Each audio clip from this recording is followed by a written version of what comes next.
So this will horizontally compress it. This will horizontally stretch it. So let's see an example of that. Yes. Oh, and So if I put 1/3 outside, it's compressing. smoosh. But if I put 3 outside, it's stretching. But inside the X, opposite reactions happen. If Totally, I of put course. 1/3, We know that shit. We already know that. Here, I'll remind you that you know this. Listen. Please don't take my tone wrong. This is weird shit. It is. But I need you to start making the connection. We already know this. It doesn't matter what it is. The general rule, and we already know this. So like, if I do this, what's it gonna do? it's gonna go to the right 2. Right 2, yes? Because all my inputs have to be 2 bigger than they used to be. What's this gonna do? Down 2. Because all my outputs, whatever they were, are now 2 less. So when it's inside, it does the opposite of what it looks like. When it's outside, it does what it looks like. Now listen, that's not just something to memorize, that's something to understand. Why? Why does it happen? Don't just accept it. Why does that happen? So like, okay, let me see. If I have this, Jeff. Yes? And I do this to it.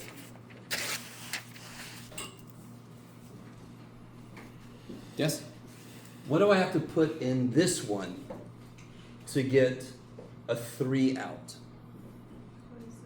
27. Is everybody with me? If you put a 27 in here, you get a 3 out. What do I have to put in here to get a 3 out? 1/3 of what you needed before. Bam. Yes?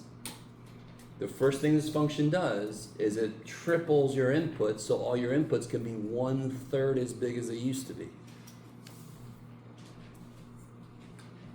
So what's the difference? What if I did this?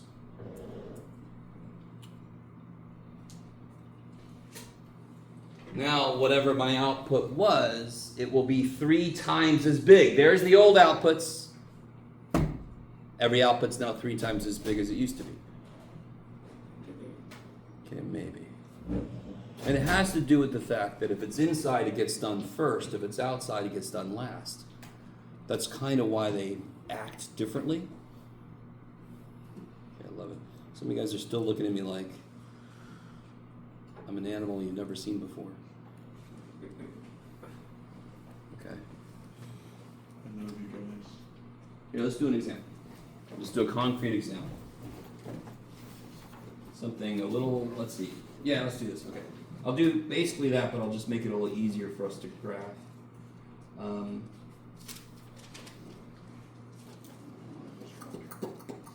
Yeah, I'll do, yeah, sure.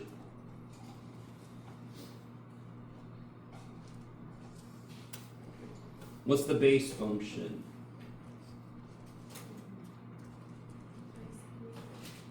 Oh? Cube root of x, yes? Is that cool? So what's the transformation? There's only one, right? What's the transformation? Compressed by 3. Do it again. What?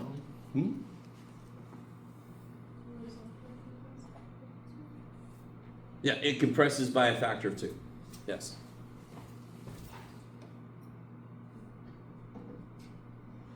Well, let's see why. Okay, so over here, if I graph the base function, what's the cube root of 0? 0. That's insane. What's the cube root of 1? 1. 1. And what's the cube root of 8? 2. Did I count right? 1, 2, 3, 4, 5, 6, 7, 8. Yes, it did. Yeah. The cube root of 8 is 2. The cube root of -1 is -1, and we'll stop there. Okay, so it goes like this. Wee, wee. It should be curved, but we'll be okay. Okay. So it looks like a cubic that was sort of flipped a couple times. Okay. Make my points big. So this compresses by a factor of 2 horizontally. How do I know it's horizontal? How do I know it's in the X direction? Because it's inside with the X. Because it's inside with the X. It's almost too good to believe. So whatever the shit's happening, even if I don't understand what it is, I know it's left and right. Because it's inside with the X.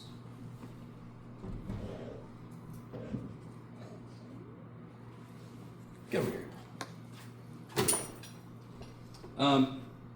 So I'm going to take this input, 8, is what used to go to 2. Now what goes to 2? I compress this by a factor of 2.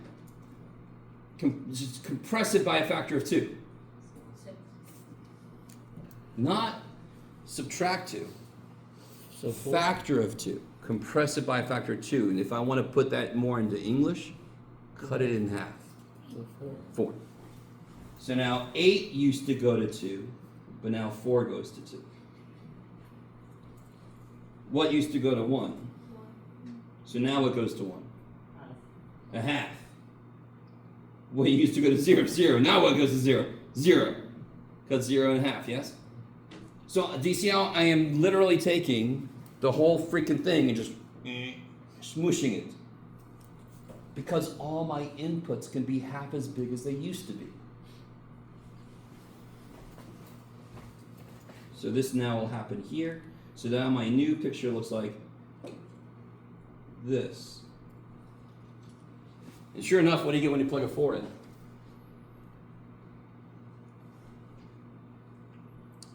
4 times 2 is 8. What's the cube root of 8? 2, yes? Okay. So you can wrap your head around this. You totally can. There's a shortcut involved that you don't have to use first. If you don't know what it does, start plugging shit in, figure it out. But I really want you to get to a point where you don't have to do that. So if I graph the base function, when I see a 2 inside, all my inputs are cut in half. All my outputs stay the same. Because is anything happening to the y in this case? Is anything happening outside the function? No, so the y should stay right where they are. It's the inputs that are changing.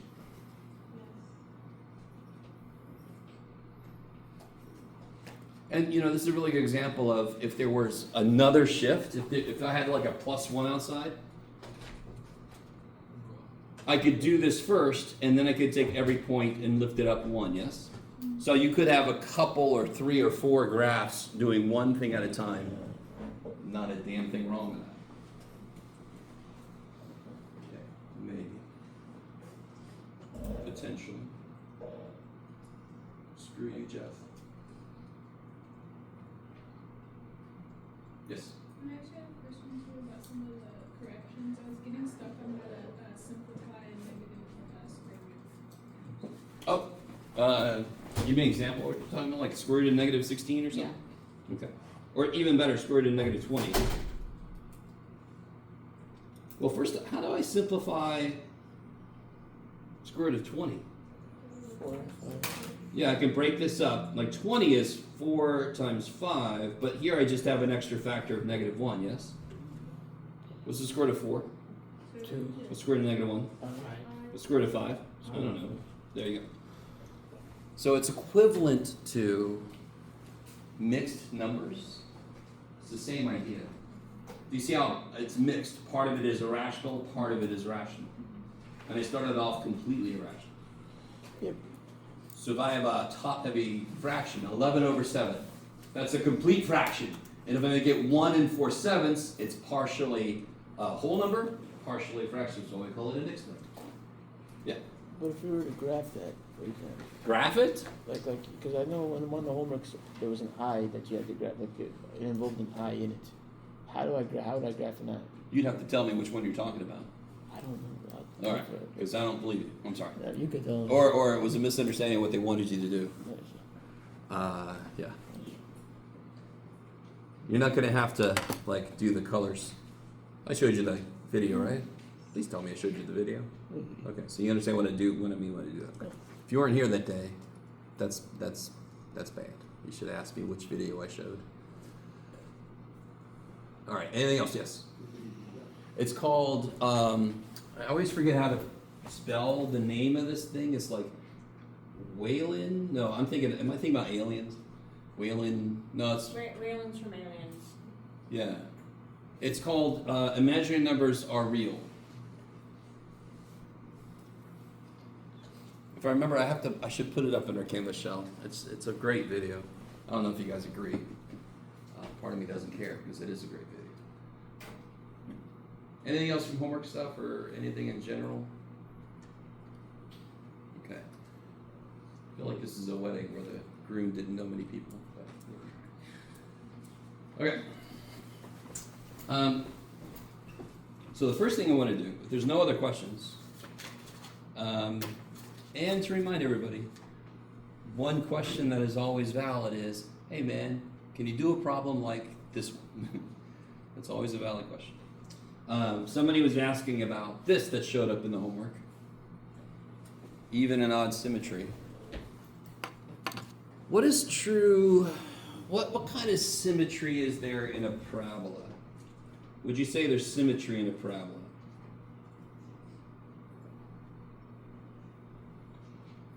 Do I need to start with what is symmetry? There's symmetry there. What shape is symmetric? What shapes have symmetries? Does a square have symmetries? Because I could draw a line and fold it, and then it would fold on top of itself. Right. So I'll understand what symmetry is.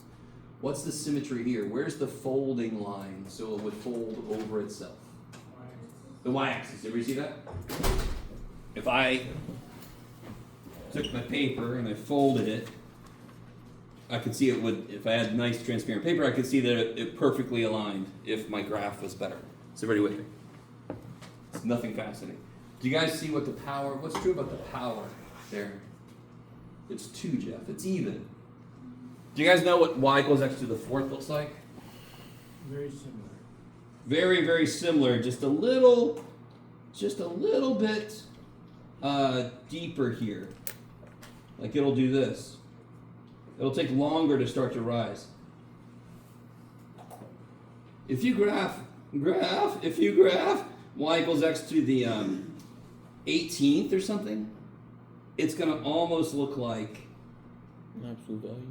a u. Because the calculator can't really handle how slowly it's curving up, and then it suddenly shoots up. Okay. Because real quick, I need you to understand. What happens normally when I multiply two numbers together? Does it get bigger or smaller? Yeah, but what's 1 times 1? 1. Okay, there's a counterexample, right? And then numbers that are less than 1. Do you guys know what 0.9 times 0.9 is? What's 9 times 9? 19. So what's 0.9 times 0.9? 19. It got smaller. You with me? So what's 0.9 cubed? 0.729. It got even smaller. Are you guys with me? I need you with me. So if I raise something between 0 and or negative 1 and 1 to the 18th power, it's going to be stupid small. Stupid small. But what's 1 to the 18th power? 1. Freaking 1. So it's like stupid small, and then it's only what? It just goes. And then what's 2 to the 18th power? Good night. It's huge. Yes, 2 to the 18th power is huge. Are you with me? So I mean, if you have a graphing calculator, I would graph y equals x to the 18th and just see if I know what the hell I'm talking about. You never know. At any moment, my meds could just stop working. They might have already. I feel good. Okay. You never know. It's the weird thing about us humans. So even symmetry means this specifically. What's the output for 1? 1. For x squared? 1. What's the output for negative 1?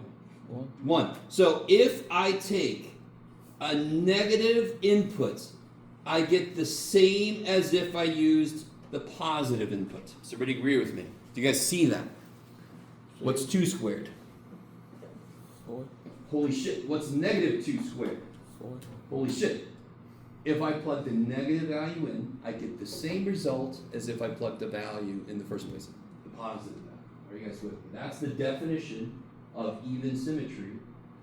Things that aren't parabolas have even symmetry, and we're going to see, for example, cosine later for trigonometry has even symmetry, but don't worry about that yet. I just remember x squared because the power is even. If I ever forget what even symmetry means, I'm like, oh, y equals x squared. The positive and negative have the same output. Okay, there you go. That's even symmetry. It's symmetric. Where's the mirror? Y-axis. So what the shit is odd symmetry? What do you think I use for that? Cubed. No way. Okay. What does x cubed look like? 1 cubed is 1, 0 cubed is 0, negative 1 cubed is negative 1. It looks like this, yes? Ooh, that's like the best cube ever made in my entire life. You guys were here for that. Look at that shit. Sorry. I don't draw well. That's really good for me. What's 1 cubed? 1. What's negative 1 cubed? Negative 1. So when I plug the negative value in, I get the negative of the output out. What I'm saying is, if I take the function and I plug a negative value in, I get the opposite of plugging the positive value. That's odd symmetry. This is very strange. It's very strange, but let me see what I get from you guys. Where's the mirror for this? 0, 0. Yes, this is really weird. This is called symmetry through the origin. This is a point mirror. This point is mirrored through the origin there. This point is mirrored through the origin there. That is trippy as shit. Do you have to understand that to be able to do these problems? No. But just to let you know, symmetry implies there's a mirror somewhere. Yeah. Could you also call it rotational symmetry? Rotational symmetry, totally. Which is itself an entirely different, you could take geometrical shapes and say, how many degrees can you rotate it? How many times can you get it to match back up within 360? That's a whole other thing, but you're right. That's also rotational symmetry. Can you imagine if I take this and I rotated it, when it lined back up eventually? If I rotate myself, I'm going to line back up with what I had originally? Okay. All right, I'm not going to do that because I'll probably die. All right. So if a negative output becomes a positive output, that's symmetrical. And if So here, let me show you a very concrete example. If I said, is this, has that got even or odd symmetry? Now, a really good guess would be, what would a really good guess be? even, Even. Why are you guessing even? Because you see the exponent. even powers, yes? But you don't know because there's also a 1 there, there's also a minus there, so you have to check, you got to make sure. But I would guess even if anything. It's definitely not odd symmetry, or for the most part, it can't be. Let's see. How do I check it? Well, if I plug a negative x in and I get the same thing out, that's even. If I plug a negative x in and I get the opposite of what I had, that's odd. Both of these requires me to plug a negative x in. How do I do that? Don't overthink it. I know what f of x is. What's f of negative x? Negative x squared. Negative x squared. 1 plus x squared. Plug a negative x in for x. Plug a negative x in for x. What's negative x squared? Positive x. Yeah, the negative cancels. 1 minus, what's negative x to the 4th? 1 plus x to the 4th. Is this the same as this? So when I plugged in negative x in, did I get the original function back? That's how it works. That's the concrete, me showing you concretely how that thing works. That's the test for symmetry. There are other symmetries, not just rotational, other symmetries. These are the only two I want us to worry about right now, even and odd. So if it tells us like f to the 3rd and it gives us like some sort of like computation, but for us to find out the odd to that, we just plug in negative 3 to everything and see if it lines up. No. Well, so if I had this function, for example, what you got, Jeff? I don't know, Jeff. X squared plus 1 over x minus x cubed, right? So This is a good one. I like this one. you just plug We can't guess at this one, can we? Because if you look at the powers, are they all odd? Are they all even? It's a mix, right? You guys with me? You with me? No? Aren't some powers are even, some powers are odd, correct? So I don't have a clue. I can't even guess. So how do I check it? you plug in negative x. Plug a negative x in. Holy shit.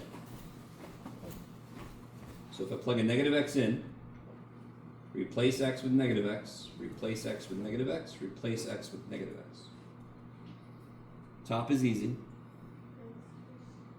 Bottom, you gotta be a little careful. Negative x, you're not gonna believe this, but it's negative x. And what happens here? What's negative x cubed Negative x times negative? plus. Now, can anyone see the connection? Are they the same? Let's rule it out. Are these the same? No. What do you have? What's the other possibility? Is what we got negative times this. How do you do negative times a fraction? The way we normally write it is like this. Is this wrong? Yes. Is this wrong? No. That's negative 0.33 repeating. That's negative 0.33 repeating. Mathematically, they're both the same. It's just our choice to write the negative on the top so it doesn't get lost. That's the real reason. If you put it on the bottom, it's more chance it's going to get lost. If you put it up top, it's more prevalent. It's more more there for me. It gets lost less often. Let me stop for a moment. So, yes. Why doesn't the negative x on x squared carry over in this equation? What's x squared? X squared. What's negative squared?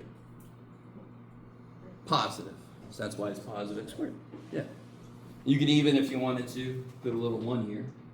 X squared is x squared. Negative 1 squared is positive 1. That's why the negative's gone. Yeah. So, look at this, guys. Look, guys. Guys, look. Could I factor a negative out of this?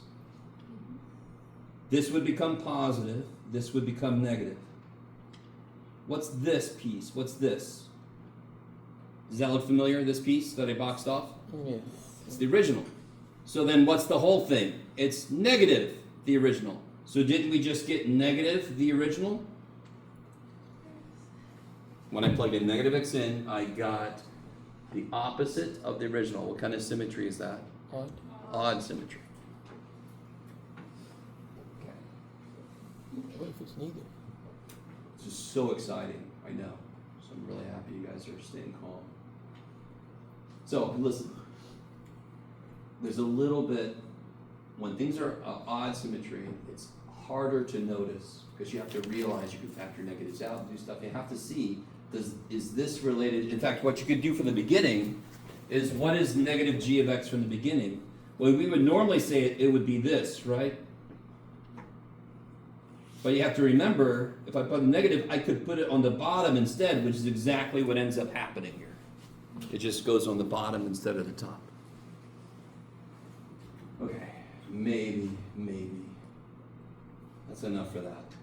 Symmetry is important, but is not the most important thing. So, okay. So if I give you a function and I say, is this even or odd symmetry? You plug a negative x in, and you see what happens. Does everything have to be even or odd? No. Shit, no. Quick example, if I have this function,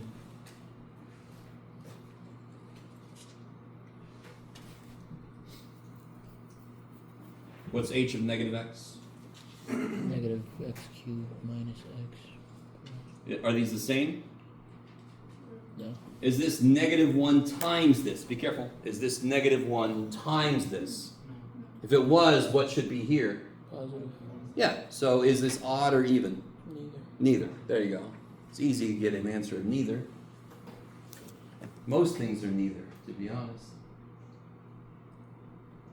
Some things are one or the other. Okay. All right, that's plenty. That's enough. Okay.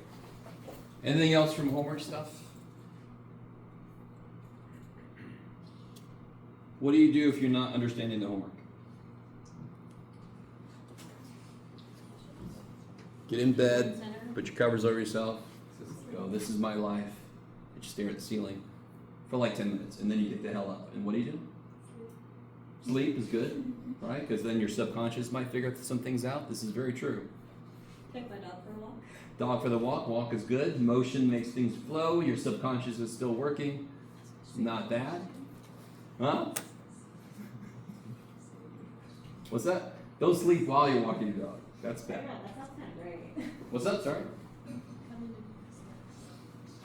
No way. Ask questions in class, go to the mess. I mean, come on, right? I'm sorry, I'm doing this. But dear God, if you're like, God damn, this guy, he can't explain shit. They ask him, what? He can't explain this shit. Well, then you got all kinds of people. Go to the CISL, you can meet other instructors, and then you go, man, why didn't I take this guy? But at least in the moment, they could explain it to you.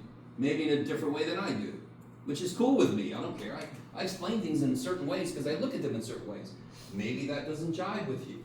So that's one reason to go get help, is because I'm not explaining it in a way that jives with you. You've got peer tutors in the Math Science Center, you got instructors in the CISL, you got me in my office hours, if you're not tired, listen to me. You got other people around you, you can make study groups, it's insane. We've had one test, some of us didn't do as well as we wanted to, but we have time to turn them around. But you gotta do it. Okay. Anything else from homework? Okay. So I think last time we talked about inverse functions. I want to very quickly remind everybody how those work again. If I give you a function like this, how would you go about finding its inverse? Switching it from the x and the y. Substitute y for x and solve for. Yeah, I like it. So everybody that said something just now got it right, including you back there. So switch the x and y. Do you have to put the dotted line? No, but I can't stop myself because I don't like this. I'm applying an idea. I'm not applying an algebraic manipulation. Now what do I do?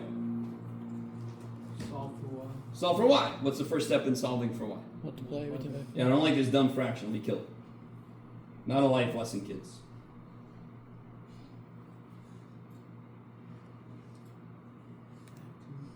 Add 2. And the final thing, Cube root plus. cube root. Do you have to add a plus or minus, or is that only for square roots?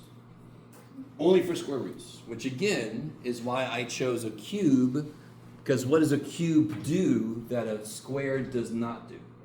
That you need to do to have an inverse. It passes something. Vertical line test. This passes the horizontal line test, right? This does not. This does, this does not. Yes? So that's why I specifically chose a cube. If I chose a square, I would have to put a plus or minus, which means it's not a function, which means it doesn't have an inverse function. Okay. So here's the beautiful thing about if I give you a graph of a function.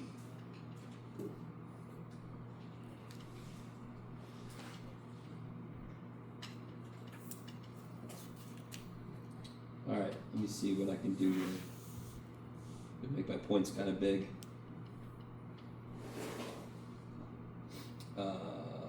Sure. Okay, it'll be fine.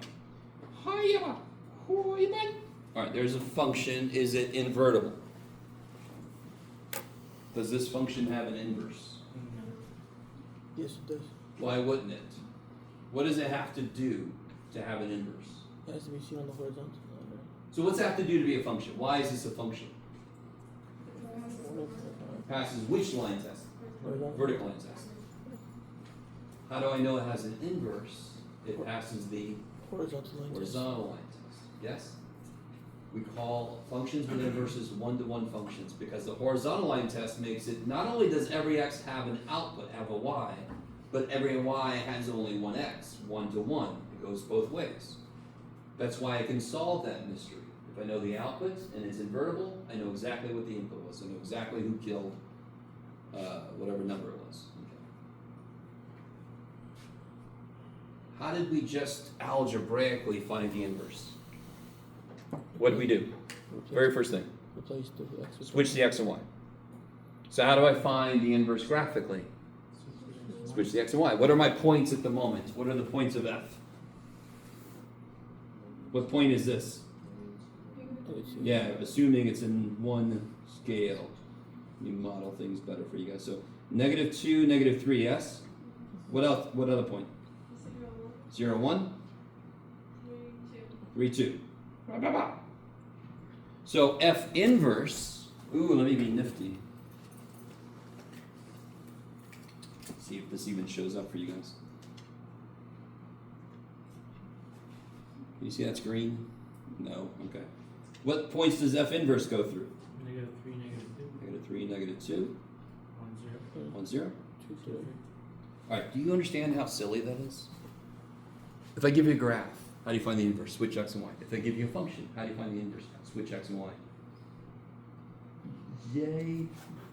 So now you just plot those. -3, -2. 1, 0. 2, 3.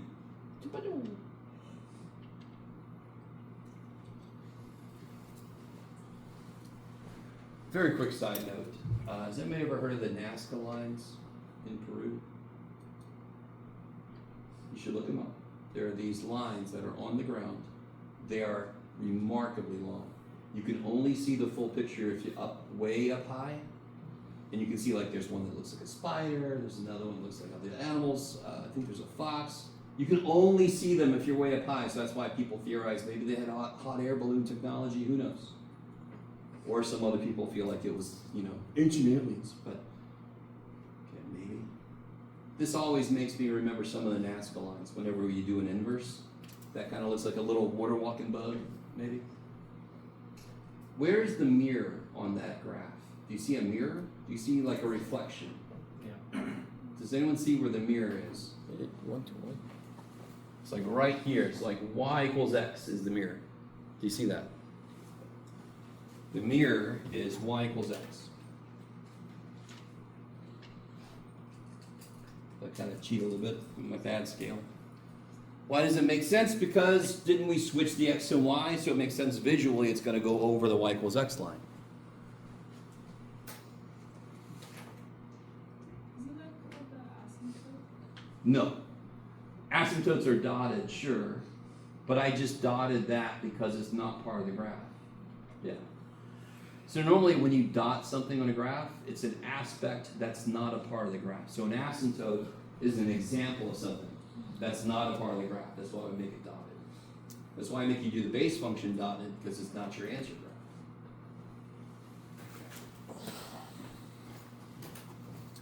I love you guys. All right, I can't make it any better than that.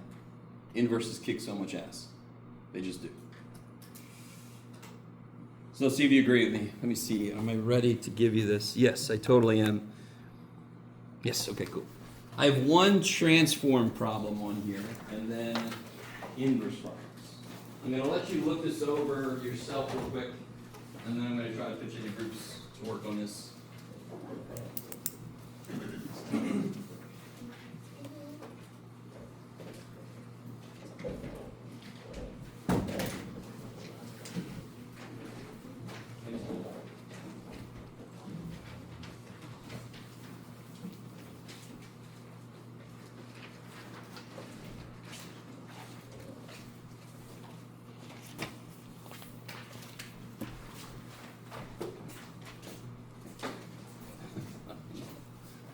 Side of the room is so spread out. Oh yeah, you got one. Okay.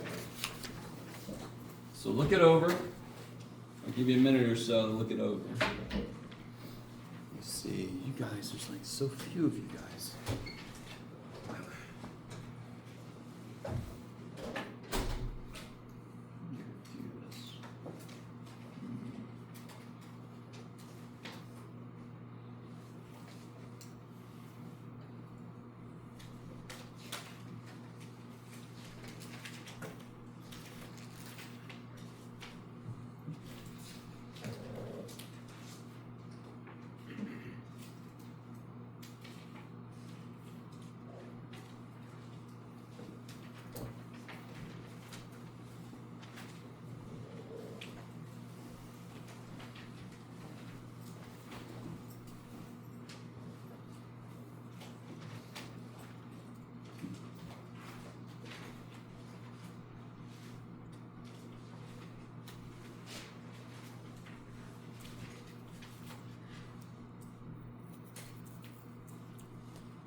I want you to work in groups. You two, unfortunately, for that, you two, grab a chair over here, work with these guys. You guys just turn and work with these guys. You guys, same thing. You guys turn and work with those guys. Yep, you guys turn and work with these guys. And you come right here and work with these three. Oh, he's gonna sit these. Grab your chair and sit right here. And work with these guys. Can you work with those two guys right there?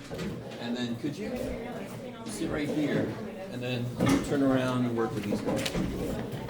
Cool. What's up? Sorry. I was thinking my own was big.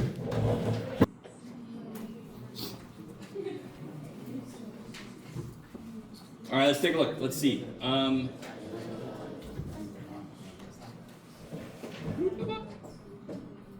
So what are the three transformations here? And let's go really strictly in order. What's the first thing I should do? No. Oh, right. Right to? 4 up. Flip. How? Around the x-axis? Yes. And again, another way to look at it is since it's outside, I'm going to flip up and down, which ends up being around the x-axis if I flip up and down. And now what's the last thing I do? Because PEMDAS, ascend to PEMDAS, up 4. Yeah. So if I graph the base graph, what's the base function? X squared. So then 0 squared is 0, 1 squared is 1, negative 1 squared is 1. There's my base function. Look at him. Oh, he's so cute. Look at the little base function. And then I pick a point. I go right to. I flip around the x-axis, and then I go up 1, 2, 3, 4. Now, if you can't do all that in one go, do several graphs where you do one thing at a time. Not a problem. Yes? That's why, like, colored pencils might actually be good if you can do all the steps on one graph and just say the answer is in red or whatever. Yes? Up to you. Take this point, right 2, reflect, it doesn't go anywhere, up 4. Take this point, right 2, reflect, up 1, 2, 3, 4, and now my parabola goes, yeehaw. Yes? So, we got lucky, but we switched around the. No, you're fine, you're fine. Okay. In this specific problem, if you did flip before right 2, Yeah. you're fine. I'm just being extra careful for when they have more things going on. You want to go strictly by order operations that will save your ass. Okay. But you're right, in this problem you get the same. Yeah. How do I find the inverse no matter what?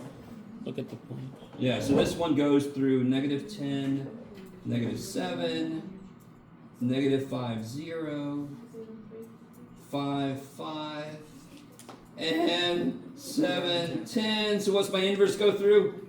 -7. -7, -10, 0, -5, 5, 5, 10, 7. Don't change any signs, just flip the x and y. Yes. Would you want us to show that work of the plot points flipping, or can you just look at the graph and be like, Oh, I okay. see. Sure, you could try to do it point by point as you look at it. That's fine. Okay. And before I forget, why does this inverse exist? Because it passes the VLT and the HLT. HLT. Sounds like Yeah, a sample. you don't have to say volt because they already said it was a function, but if you say volt, you're fine. But why does this function have an inverse? It passes the Holt. And now if I graph -7, -10, 0, -5, see how it's symmetric here?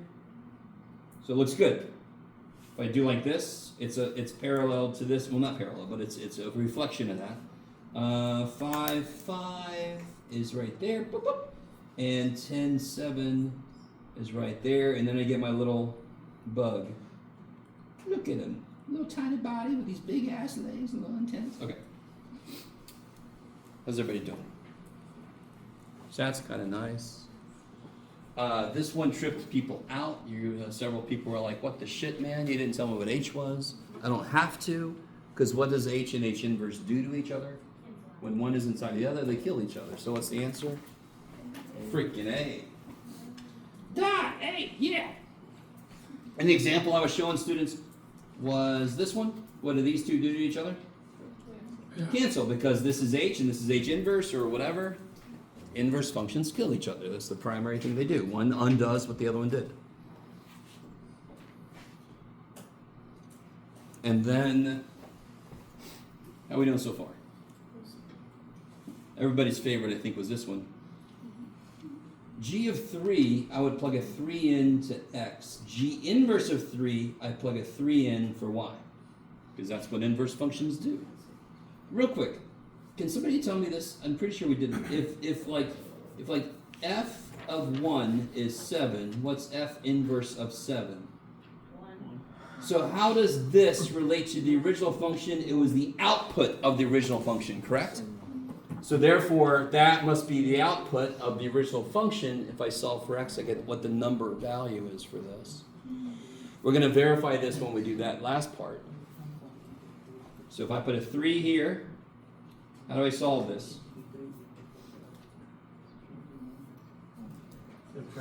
Subtract 1. Get out of there, Jeff. 2 equals cube root. Then I cube.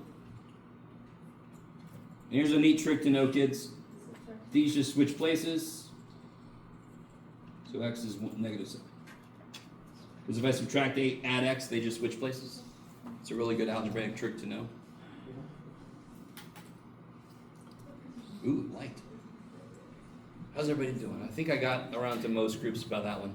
Understandably, that was a little trippy.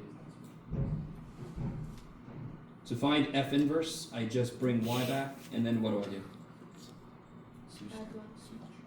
Switch the x and y. Now I add 1, and then I divide by 2, so I get f inverse is x plus 1 over 2, which makes sense. It was subtracting, now it's adding. It was multiplied by 2, now it's divided by 2, so okay. And now finally, G inverse. So just to cut to the chase, I switch the x and y. And now I basically do all the same steps I did here, I just don't have a number. Subtract 1. Cube, is that okay? And then I can switch these two, and I'm done. Or you could do it the other way, the long way. You have to divide by negative, you have to change your signs. Everybody should end up at that point, though. Yes? For A, will it be like proper notation for x? Would you just put x equals Yes, in this context, all that matters is the number answer. It almost doesn't matter which variable we choose to use for it. And this is the thing behind the scenes here. The variables don't matter. They really don't. It matters if I've already established what y and x are, and I want to find the inverse, I have to switch them. So, I mean, it matters in that context. But when I'm talking about numbers, all I want is what the number is. What is g inverse of 3? Negative 7. That's all I have to say. Yes? In fact, how do I check that now? Do I have a g inverse function? Yes. What do I get when I plug out a 3 in? 3 minus 1 is 2, cubed is 8, 1 minus 8 is negative 7. Hey. Maybe. Yes? If you were a very strict and particular math teacher, would you want us to rewrite it as g inverse of x? Yes. Yeah, as I was saying that, I'm like, I should have put a g inverse. If you don't, you're fine, but technically, we should identify this as its relationship to g. Yeah. Just trying to hurry through it in the hopes to get to the next thing. All right. How's that? Any questions from that? Does that make a little more sense now? So if I ask you, what is, get over here, what is g inverse of g of 4x minus 2? What's that? 4x minus 2. 4x minus. Yeah, 4x minus 2. Wow! Okay. Alright, so, last thing for today. Tell me anything you remember about the idea of lines in mathematics. I was going to say, tell me anything you know about lines. And somebody will say, well, I hate to stand in them. Tell me anything you know about lines in mathematics. Anything. Anything. I'll accept anything. They can be straight. They're gonna be straight. I love it. Constant slope. Okay, constant slope. There's a couple things tied into what you just said. There's the idea of slope, and lines have a slope that doesn't change. Kick ass. Who remembers anything about slope specifically? Y equals mx MX plus plus b. B. Oh, okay, okay. That's like a certain form where the slope shows up, and of course, we use the letter M for slope. I mean, it only makes sense. The theory is there's a French word marcher, which means to wander or to walk, and that's why they thought slope is like walking, but that's just a guess. We have no idea why they said M. Slope has no M in it. Let's use M. So, that's where we are. So M is the slope. What's B? Y-intercept. The y-intercept, because when you make x 0, you get b. So that's where it hits the y-axis. Why is this the slope? Well, let's see, real quick. If I had this, just this, and I make an xy table, dear God, don't plug a 1 in. What are some smart things to plug in? 3. 3 is smart. In fact, let's start off, let's go in order. Let's put -3 in. What do you get if I put a -3 in? What do I get out? 2. 2/3 times -3 is -2. Yes. What do I get when I put a 0 in? 0. 0. That's crazy. What do I get when I put a 3 in? 0. So when the input changes by 3, what does the output do? When the input changes by 3, from here to here, what does the output do? Change by plus Adds 2. 3. Goes up by 2. Rise 2, run 3. So I look at this like, I call it like an amplifier, in which case it could also be kind of like a diminisher. However x changes, y changes by 2/3 as much. So whenever x moves by 3 spots, y changes by 2. That's why we get rise over run, because of what happens mathematically. It goes up 2 over 3. Does that sound familiar? Does anyone remember a specific formula to find the slope between 2 points?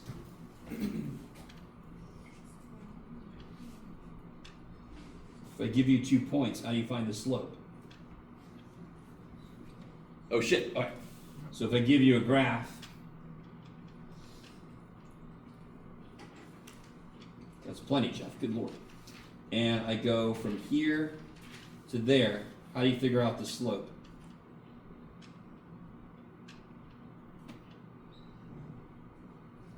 Sorry. If I start here to there, what's the slope between those 2 points? How do I figure it out? What's slope again in English? What over what? Rise over 1. Alright, so how much do I rise? 1, 2, 2. 2, 4. To get to the next point, yes? So I rise 4. How much do I run? 1, 2, 3. Is that cool? You guys see that? So I rise 1, 2, 3, 4. And I run 1, 2, 3. So the slope will be rise over run. Does that sound at all familiar? Why, if I did not give you the graph, couldn't I instead, this point is -2, -1, this point is 1, 3. How much did the y's change from -1 to 3? 4. So that's y2 minus y1. 3 minus -1, that's 4. How much did the x's change? From -2 to 1. 3. This would be, yeah, they're another equals. 1 minus -2 is, I've shown it. sorry. So you guys remember slope is y2 minus y1 over x2 minus x1? It's almost too nice to believe. But what's slope in English again? Rise over run. What rhymes with rise? Wise. So what's the slope? Rise over run. Change in y's divided by change in the other guys.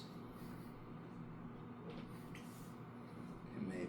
Does that sound at all familiar? Yeah. relative to other things we're going to do this semester, lines are simple. Let them be simple. Last thing. Yeah. If I gave you this, I know. Thank you, though. Alright. If I gave you this, can somebody tell me what the slope is? And what's the y-intercept? Careful. One. Y-intercept is slope. I'm sorry. Y-intercept is a point. When x is 0, y is 1. Good. So how would you graph this using only this information? Start at the y-intercept. Start at the y-intercept.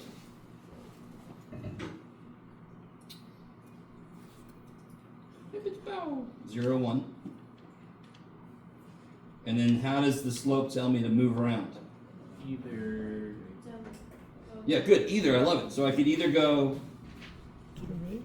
if I look at it as negative 1 over 3, I would go Plus 1 down 1 by 3. over 3. Or I could go, because mathematically, like we talked about earlier, that's the same thing, yes? I could go up 1, Left 3. back 3. Isn't that still the same line? So it doesn't matter. So the slope says if you start on the path, I will get you back to the path. Okay, maybe. I'm hoping this is a review. I'm hoping most of you guys remember this stuff. So first thing tomorrow, we'll do a little worksheet about lines, and then we'll get into quadratics. Yay! All right.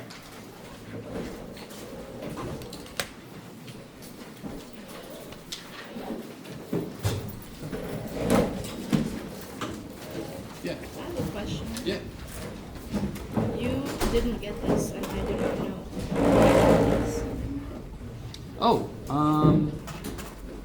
so right here, do you notice how the 1 is negative? Do you notice how the x minus 1 cubed is positive? Also, it'd be Do you plus notice? one. Right? Right there. When you divide by negative, those should switch. That should become positive, that should become negative. So you just didn't divide by negative 1. What's negative 1 divided by negative 1? 1. What's this divided by negative 1? Negative this. The signs change, right? So it should be positive 1 minus x minus 1 cubed, which is what I got. You just didn't divide by negative 1 yet. Oh, so you could still divide. Hell yeah. Okay. Yeah, just change the signs. Yeah. For the test correction,